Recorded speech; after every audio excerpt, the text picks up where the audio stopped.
To talk about this because I had a lot of questions coming to me regarding 501c3s, and I thought, okay, let's talk about it.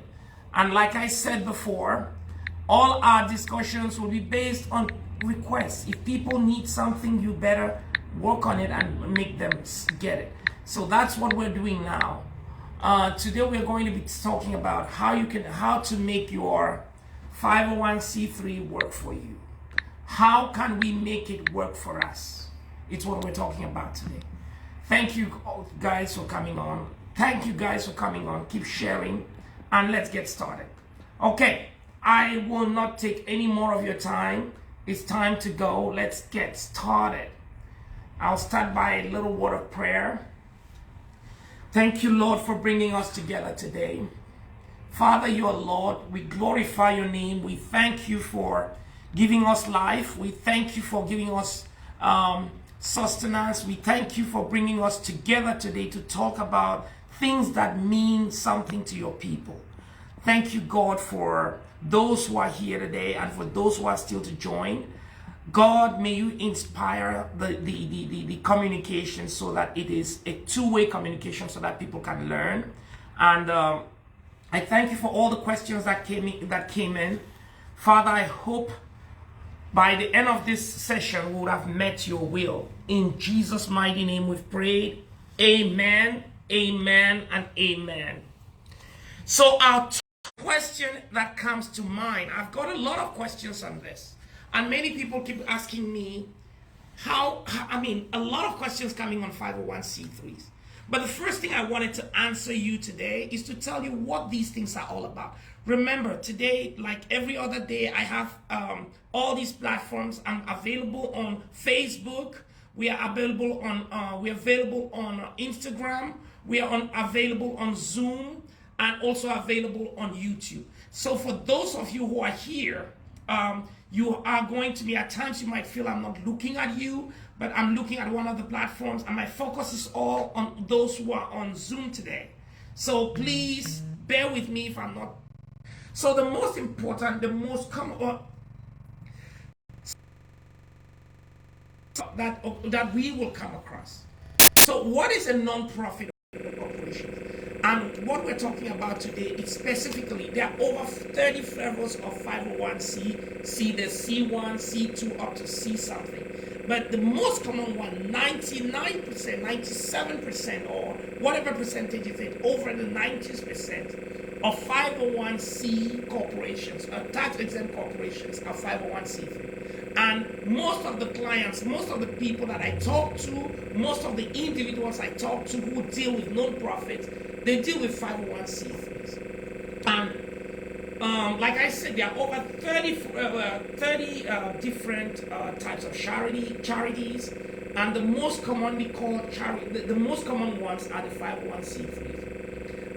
The IRS calls them charitable organizations. So 501c3 is the subsection that governs certain types of charitable organizations within the Internal Revenue Code. So what do you mean by 501c? These are organizations that are organized, they are organized and operated exclusively for religious, charitable, scientific, or testing for public safety, literary, educational, and other specific purposes. There are so many purposes. But the main theme behind 501c3s is it is meant for the general public. It is for the general, the intent is not for your purpose, for your benefit. It is for the common goal of the community. So charitable organizations, churches and religious organizations, private foundations, political organizations, and other non-profits I told you before. These are all different categories that the IRS has put for charitable organizations. They are these are corporations that have been found worthy of exempt status by the IRS. So to be worthy of exempt status, what does that mean? For tax purposes, when you give money to a brother, or you give money to a person in need, or you see someone who is begging, who is staying outside and he doesn't have a place to live, and you give him a place, that is the great deed that you just did. But the IRS doesn't recognize that. So what the IRS is saying is that it is only considered when the recipient of that charity that you're giving is a is a recognized registered charity, and in this case we're talking about 501c3s. So let's look at how these things are set up. So the first things about setting up a 501c3 is you must have a purpose. You must be passionate about something. You want to change a generation. You want to be able to help the people who are struggling from something. You want to make it for the purpose for the benefit of the people. So you have a purpose, and that purpose is something that you're passionate about. It's about advancing a cause for humanity, and that is what drives the creation of a charitable organization. So you have to choose a name, because generally, in every state, you don't want to choose a name that's already out there. You choose a name that is exclusive, that is unique to yourself. And to do that, you can go online. The states have certain search platforms, so you can go and search a name if it's already existing in the state in which you are. That way, if you have the right name, you want to make sure that that name is not being used by any other person. Then you want to think about sitting and then writing a strategic mission, because the whole idea is you have to write a plan. You have to write articles of incorporation. Because when you are registering a 501c3, one of the most important things is the public benefit intent, which has to be shown clearly in the articles of association. If that is not clearly stated, then you are going to be denied. It has to clearly state that it is not for the benefit of yourself, but for the benefit of the general public or a particular community that is highlighted. So file the articles of incorporation, and once you file that, then you can assemble people. You can assemble a board of directors. And board of directors for a 501c3, it has to be strategic. You have to know the people that you want to put as members of the board of directors, because these are those who are going to drive the organization forward. Then, after doing that, you create the bylaws. Non-profit bylaws are required when you're filing a 501c3 application.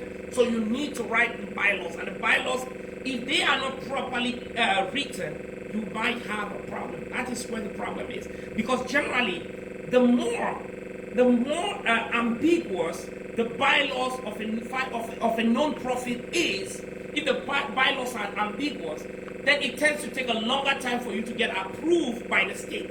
Once you have done all of these, now you have to apply. You apply for an EIN number. So you go through the process of incorporation. You get all the things that you need for the incorporation. You incorporate the entity in the state in which you are. Then now, for the you also apply for exemption within your state. Then you can also apply for something that you call the tax exempt status, which is the 501c3 status. And the IRS has a form which is called a 1023. The 1023 form, you start it by paying. You go online on pay.gov, and then you can pay it and follow, and then go through that process. It's a pretty straightforward process. It takes time.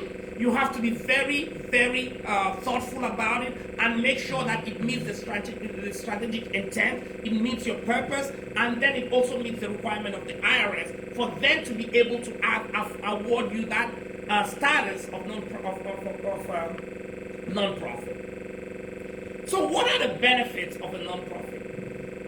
So first of all, one of the things you need to know about a non-profit is that you never own it. You don't own a non-profit. When you create these non-profits, they belong to the community. They are community owned. So they cannot be easily taken away. They cannot be taken away. Make sure the phone that has my internet is unstable. It's saying that my internet is unstable. I'm just saying to let you know. Okay. You do not really own it. You do not own it. And then what I'm saying here is that one of the benefits is that, unlike normal corporations, where if you fail at certain things, you're owing somebody, you have a liability, somebody sues you, they can actually take it away from you. This cannot be taken away from you. The profits do not belong to you. When you build equity when you build capital, when you build money inside a non-profit, that money really belongs to general public. So nobody can get it away from you. You're building something that is there to support the public and things like that. Exemption from 501 from federal income tax is a big thing. So basically, there are so many types of non-profit. It could be a service providing non-profit where you are providing services maybe to veterans, you are providing services maybe to a community, maybe to ex-convicts, maybe you have people who are drug addicts and you're trying to do something that can help them. Once you provide these services, and those services, if they are paid, they are being paid for and things like that, you are generating income in that non-profit. That income that you are generating in a non-profit is non-taxable. So that is a big thing. You do it, you are able to deduct all the expenses, but whatever income that's in there is non-taxable. Possible exemptions from state income tax as well. You have reduced postal rates, you have exemptions from federal unemployment taxes, you have tax. So there are so many exemptions that you get. The good thing is that you can actually employ yourself. You take a reasonable salary from it, and then you can make your family members also work in it at reasonable salaries. As long as they work and they are providing services, they can work in it. But there is something in 501c3 that is called, you have to be careful of conflicts of interest, because that's a big thing with 501c3s. You want to look at that, and that's something that if there's any conflict, if you don't understand that part of it, we can talk about it. Let me give you some examples of 501c3s. You have hospitals. All these huge hospitals in America, 90% of hospitals are 501c3s. You have schools. Many of us I've seen so many people in my community trying to have schools and things like that. When you have a school, wherever it is, you can actually structure it and fund it through a 501c3. The school can be a 501c3. I mean, there are so many things. Real estate, if you have real estate and your intent is on providing maybe housing to veterans, you want to provide affordable housing to the poor, all those things. Anything that you do for a cause could be a non-profit. And then people use private foundations to structure generational behaviors. If you want to, for example, transfer wealth into certain things that are meaning to help certain communities, wealthy people, they have something, 501c3s that are called private foundations. You have people, they create private foundations and they actually fund it individually and help with all of these things. So private foundations, you can use those, fund them as you want, and then make them meet certain objectives. And those are really laudable benefits that you get from 501c3s. So the question I'm getting is, can I take money out of 501c3? The answer is no. You really cannot take money out. So what happens with them is, like I said before, they do not belong to you. I've audited a lot of 501c3s where there were dividends being paid out to shareholders. This is a no. This is forbidden for a charity. You could actually do that. Status could be withdrawn from you if you did any of those things. You may take a reasonable salary, buy a property and rent it to a 501c. There are so many things you can do, but taking money directly out of the 501c3 in the form of cash or any asset is a no. You may own real estate and lease it to the charity. A big one is you can have deferred compensation. If you have a charitable organization and that charitable organization is making a lot of money right now, and you can basically structure it to have deferred compensation so that when you go on retirement, you have a lot of money coming in. So you can have, instead of taking out a dividend, you set up yourself for deferred compensation. Because I've had a lot of people come to me and say, okay, Charles, I have this non-profit.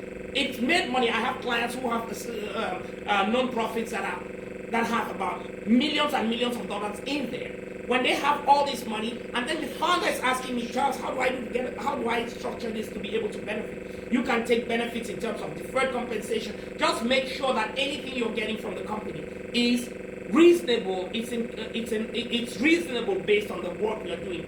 And these things, like I said, A 501c3, most of the times I see people, they structure a 501c3 and then they are running another business and hoping that the 501c3 will just build itself. It's not going to happen. It's a business. It's something that you need to invest in it. If you have a 501c3, you have a business that's working, you want to make sure that you invest in it. That's the same way you invest in 501c3s. So how are they taxed is a question I just get. They are not taxed for federal taxes. They don't have a federal tax.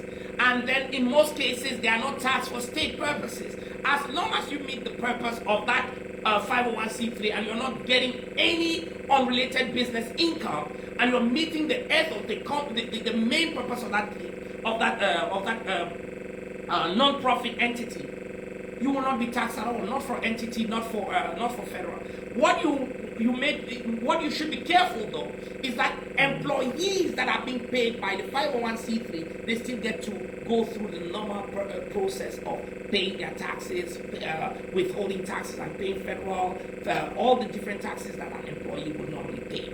So you have to be careful about what is federal taxes, what is state taxes, and what are the different associated taxes related to other activities that are done within the 501c3. You have to be careful. And remember, like I said before, if the 501c3 can own businesses, you can really own a business with a 501c3. So a church can own businesses. It doesn't stop the church from being a 501c3. The only thing that happens is that when you preparing your financials, you have to file something that you have to identify what is unrelated business income, and then that one will be taxed separately like any other business, while separating that from the contributions or any activities that are related to the church or to the school or to the medical facility or to the property, maybe real estate that is being provided for particular purposes. Those ones that have met the conditions for 501c3, you still get the benefits for it. So another question I get is, how are contributions to charity taxed? That's a great question though, but I already said it. I said you may, the contributions that an individual makes, so there are two ways to look at this. Contributions to charity are the money that you as an individual put in a charity. When you put money to charity, for example, you give money to your church, you give money to those monies are going to be deductible if you are itemizing your deductions. If you are itemizing your deductions, then you can take, there's a percentage of that money that's going to be a percentage of your adjusted gross income. Generally, I think it's 50 or 60% of, you can't go beyond that amount, but there are other limitations, 20 to 30% may apply in certain cases. You want to make sure that those are the limitations that you have when you donate to charity. First of all, the first thing is that you must qualify to be able to file, to take itemized deduction, because if you are going on standard deductions, you will not take advantage of that. The other thing is, if you are not itemizing and you contributed anything more than $300,000 or more than $300, then you can get up to $300 as a deduction. For married filing jointly is $600. Those that take big advantage of this is corporations. Corporations may deduct up to a certain percentage of our taxable income. So, and the good thing about corporations, if you are structured as a corporation and then you put money in a non-profit, in a recognized 501c3 or a recognized non-profit, registered non-profit, what happens is that you are able to write off all that money. And if you cannot write it off in the current year because of any purpose, you are able to carry it in the other year. So this is a very, very important tax optimization tool for tax planners. We use this quite a bit to be able to structure people, to help people avoid taxes, to help people optimize their taxes. And if you have a strategic goal, you just want to set that out. During tax planning, these are the things we talk about. So how long does it take for a 501c3 to get approved? So I told you about the different processes for getting registered as 501c3. So there are two types of applications that you submit to federal, to the IRS. Number one is a 1023 easy. that easy form is a short form, and it's really for people who make less than, I think it's less than 10, whose contribution is less than $50,000. If you're making less than $50,000 within a year, you can file a 1023 easy, and that is just it's a few steps that you really follow. And then when you apply on a 1023 easy form, it takes a couple of weeks to about a month. It takes about a couple of weeks to about a month. That's 2 to 4 weeks for you to get approved by the IRS. If everything, again, if your articles of incorporation are properly, if your bylaws are properly written and clearly show the purpose, which is a purpose that's acceptable by the IRS as an exempt purpose. But if you file the 1023 form, which is the long form, if that takes some time to really fill it out, it will take at least 60 days for the IRS to go through it and get it approved. And it could take up to a year. If all the documents are not clear enough, it could take a longer time for the IRS, because the IRS actually looks at this. Unlike many things that the IRS might just go past it, which again, I want to draw that because the IRS will look into things in detail, but unlike certain things that they don't really look at in detail, this is a very, very big ask of the IRS. They're basically telling you that you can do that activity and not pay anything on, and not pay any taxes. And for them to give you that authorization, that license, they go through these forms very meticulously. So if the bylaws are not properly written, are not clearly written, with any ambiguity, it could take up to a year, because there will be some adjustments to so many questions. They might reject it at some time, and then you go and apply again and things like that. So generally, it takes 6 months. It takes 2 to about 6 months for you to get this application approved. The next question is, what is the cost of this application? Again, that's a pretty straightforward one. State applications may differ, but for the 1023, the cost is $600 for the long form. If you are doing the easy form, it's $275, and you have to go again. You go to pay.gov, and that's where you apply for it online. You can also do the manual application as well, the paper application.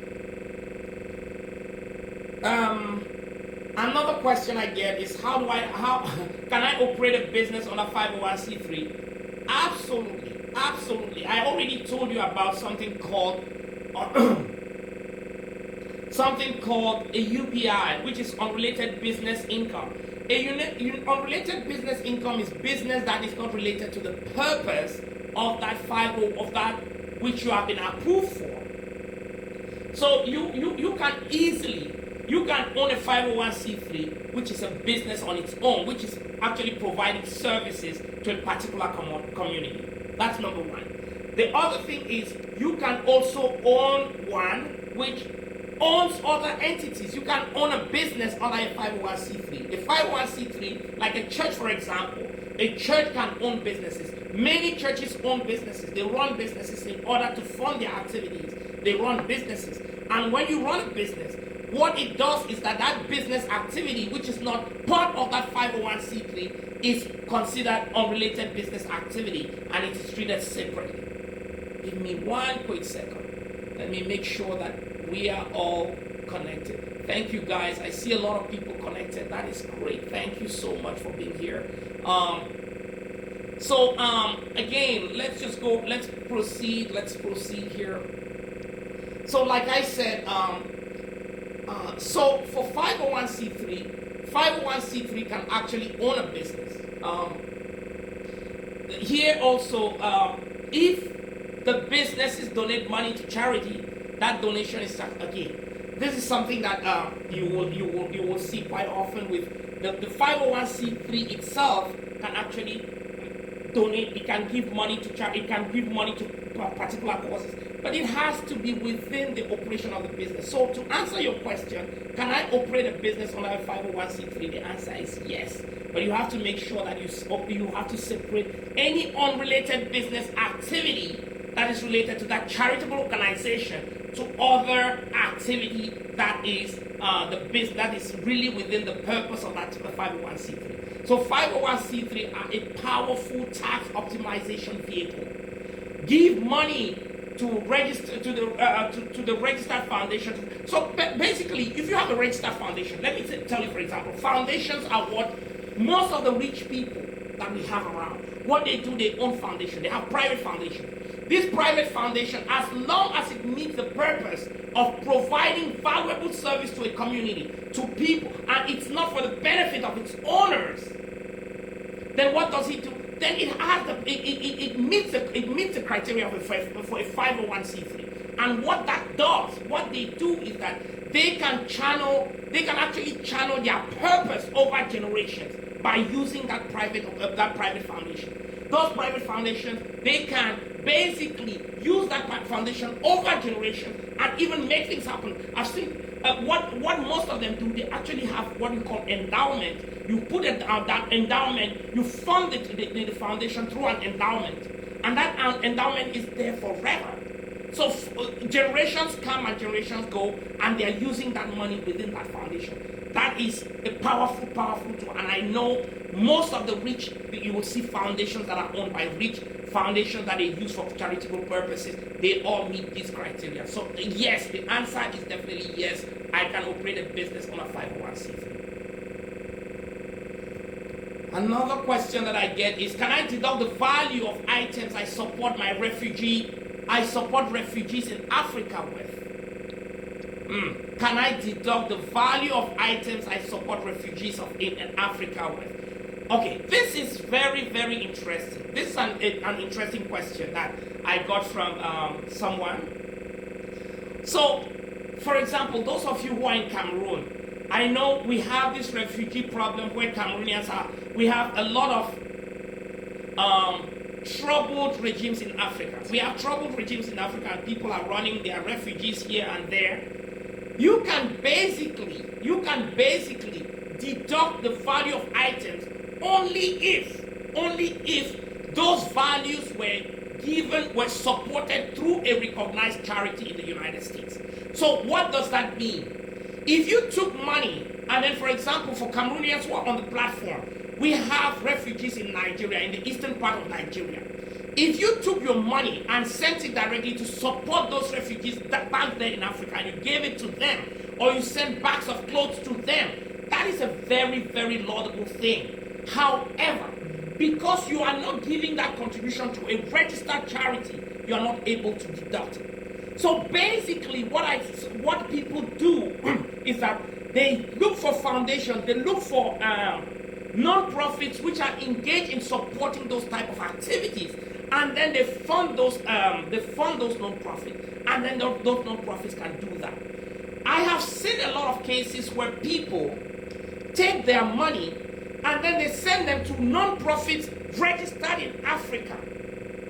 That non-profit which is registered in Africa is not a qualified non-profit. It's not a qualified charity according to the IRS. The IRS will only recognize a 501 as a registered entity. In this case, a 501c3. So before you contribute to any activity, if you're sending your money through maybe the EA Foundation or the IR Foundation or whatever foundation, those foundations, as long as they are not part of the United States, registered as 501c3 in the United States, that money cannot be deducted. You cannot, you must use a recognized charity. We've talked about that. So basically what I'm saying here is that you have to use a recognized 501c3 entity to finance, to support those refugees. If you gave money to support somebody who is on the streets, who is doing this, that is very good, but it doesn't really meet it doesn't meet what the IRS is looking for. The IRS has a structured system of making that happen, and for you to support, you have to support a 501c3. They will give you a ticket, they will give you something that you'll be able to use to write off that money for your taxes. So another question I'm seeing is, what are the easiest methods of raising money for a recognized charity? I mean, that's a great question. I don't want to sit here and tell you that I know everything that works. I have not run a non-profit before. I have audited so many non-profits in my career. So audited, maybe hundreds and hundreds of non-profits. The thing I know with a non-profit is that the best answer for such a question would come from probably somebody who's sitting on a board or somebody who's running a non-profit, a CEO for a non-profit, which is a smooth running non-profit, and it is meeting its overall objectives. It is raising enough capital, enough money to be able to meet its objectives, and it still has some money with some reserves. So when you speak to those people, what I see from my experience auditing these non-profits is that some of those, I will take an example of those that are service providing. If you have a non-profit that is providing services, for example, I see that a lot with these non-profits that are there to assist drug addicts, ex-convicts, affordable housing, and things like that. They have a way, they get money from the services they provide. And when you're providing some of these services, these are actually services that the community needs. If you want to provide rehabilitation services to ex-convicts, rehabilitation drugs for drug addicts, you want to provide those, the county in which you live will support that. The state in which you live will support that. The federal government will give you support because that is what the government is trying to do. And if you offer your services to be able to provide those services, you will be able to have a lot of funding sources. But you don't just get the funding sources by sitting. You have to write grants. You have to send grant applications. And that is why I keep saying this. Non-profits are not a place where you just create them and you sit. These are places where when you create a non-profit, you have to put your energy, you have to work it, you have to make it happen. Those writing out those grant letters, you get a lot of grants from the local government, you get a lot of grants from individuals who are also assisting in this. So grant writing is a big way of funding your non-profit, especially when the purpose is right and it meets certain requirements of certain people. They are also funded. There is something that you call grant writing. You have funding from the government. You have all these exemptions. You also have crowdfunding. There are many different crowdfunding sources. There are people who do funding online. There are personal funding for donations. People, you can meet certain individuals who have the zeal. 90% of those non-profits that are meeting the goals of the community, they are being funded by individuals. They are being funded by the government. There are many platforms being from the government, from the federal government, from the states, from the county, from the city, that are really aimed at reducing crime, at reducing these ailments in the community. And if you focus on that, you will get a lot of funding as long as you're doing it right. And you have to. I've seen non-profits that started within 2 years. Starting from nothing, within 2 years, they are making millions and millions of dollars in contributions that are coming exclusively from the government. So this is a huge source for those of us who have a passion, we have something we want to do. There are so many things you can do with non-profit. So that is a great question. You can get fundraising basically by sitting yourself. Once you have written and you've been approved, you can do a lot of things. Just set yourself up. Have the right process. Have the right system. Because non-profits, one of the things they need audits. For you to be able to get all these grants, you have to show that you have a report, you have an accountable system, you have an accounting system, you have audits, you have all these. Once these things are done, you can get millions and millions of dollars from the federal government in terms of grants to non-profit. Charities are not part-time activities, and I have said that. I see that because I say this because I see a lot of non-profits. People they come to me, they say, look, I've registered my non-profit. It's not been active yet because I'm doing a lot of different things. If you are doing a lot of different things, it's never going to be active. You have to focus on it as you focus on any business, and then you start writing these grants. You have free hands to be able to do crowdfunding, to be able to raise money from the general public, to be able to write letters to the federal government, to be able to look for foundations. All these foundations, Bill Gates, Donald Trump, all these people who have money, all these big guys, they have the money to be able to fund these non-profits. Whether you're building a school, whether you're building whether you're building a clinic, once you set that up, there are lots and lots. Even a church, when you have a church, there are foundations that are there to support these churches. But you have to do the work. You have to send those letters out. You have to go out there and do the application, do the fundraising. You have to do those. That is the way you're going to make it happen. So there are easy methods to make the money, to get access to funding. All the funding sources are there. The federal government is the largest funding source for non-profits. The states also do a lot for non-profits. Take advantage of those, and you'll be amazed at the amount of money you're getting within that non-profit. And also, it will help you to be able to take care of yourself, your family, and even build generational type of activity for your family. What are the compliance requirements? Again, simple. States have different filing requirements. You might have to file something that you call an annual, biannual report that you have to file in certain states. But for the federal, there's a 990 form that you have to file every year. And depending on the size which you are, some of them require audits every year. If you're already making hundreds of thousands of dollars, they will require you to make audits every year. And if you're getting money from federal, then there's something that they call that you have to do a single audit. A single audit of under uniform guidance. Uniform guidance, you have to do a single audit nearly every year if you make a certain amount from federal sources. Again, I can't emphasize enough. 501c3s are huge. They have a lot of funding, especially for those of you who are in America, and even those of you who are building things back home, which are for those purposes. You structure them, you make sure you can take advantage of these. Yeah, I think we're running out of time. What are the different ways we can make I can make my 501c3 work for me? I just outlined many of them. Number one, I talked about you can raise a big business out of a 501c3 that is being funded generally by the government, it's funded by several funding sources. Number two, it's a huge tax planning tool, tax deductible contribution, fund exempt activities. They meet as long as you meet the purpose of helping humanity, it meets the goal, your purpose. You're able to make it work for you because you have a purpose out there, you're passionate about it, and then you just go for it. You can plan for your retirement with it. You do not own it, the community owns it, but you can actually structure it in a way that you have your family running it over generations. And then you can take a reasonable salary from it, you get yourself paid, you get your family members paid, but within the boundaries of what they call, you just want to avoid something that they call conflict of interest.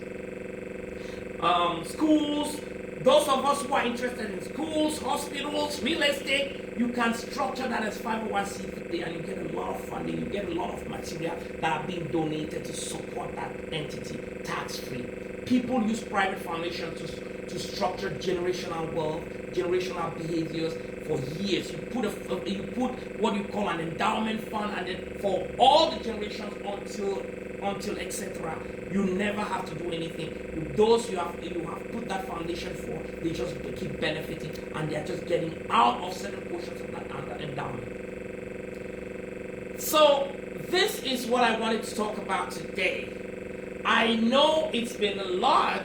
We went over by a few minutes, by I think about 10 minutes. We went over 10 minutes, but I thought this was something that was worth it. It's a big chapter, but we can talk about this chapter in every one of these items that we talked about today.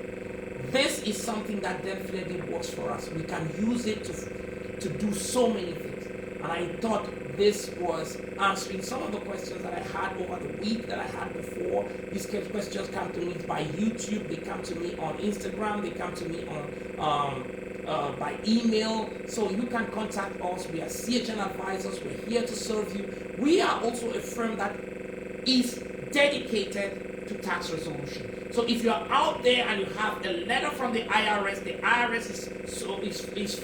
is sending you letters and saying that you owe them any money, we are experts to resolving every tax problem you have with the IRS. Contact us and we'll be here to serve you. Again, I want to thank you for participating today. I want to thank you for being there. We will keep doing this until thy kingdom come, because I know there is extreme value in us talking about these things, and we learn a lot from these things. I keep telling people all the time that if I came to this country and I had some of the information that I'm having today, I mean, I will not be where I am today. I will be somewhere really, really far. And I want to make sure that every one of us, we get there. We must win in this country. Whatever we're doing, let's take time to do it properly. I want to thank you, guys. Thank you, Mama Nia. Thank you, my mother-in-law who is online, who is watching me today. That's my mom, not even my mother-in-law. Thank you, Mom, for taking time to listen to me. Thank you, Florian, Kalesh. I appreciate you. Emma, I appreciate you. All the people who are on the platform, I appreciate you today. I just want to thank all those who are on Instagram that I'm not seeing them, those who are on YouTube, and please share these videos. I want to thank you for all those who are on Facebook as well. Thank you for those who are on YouTube. Share these videos and follow us on Instagram, follow us on YouTube, follow us on all these platforms, so that every day, even when you miss these episodes, you get them back live. Thank you very much, and you have a blessed rest of your day. Bye-bye.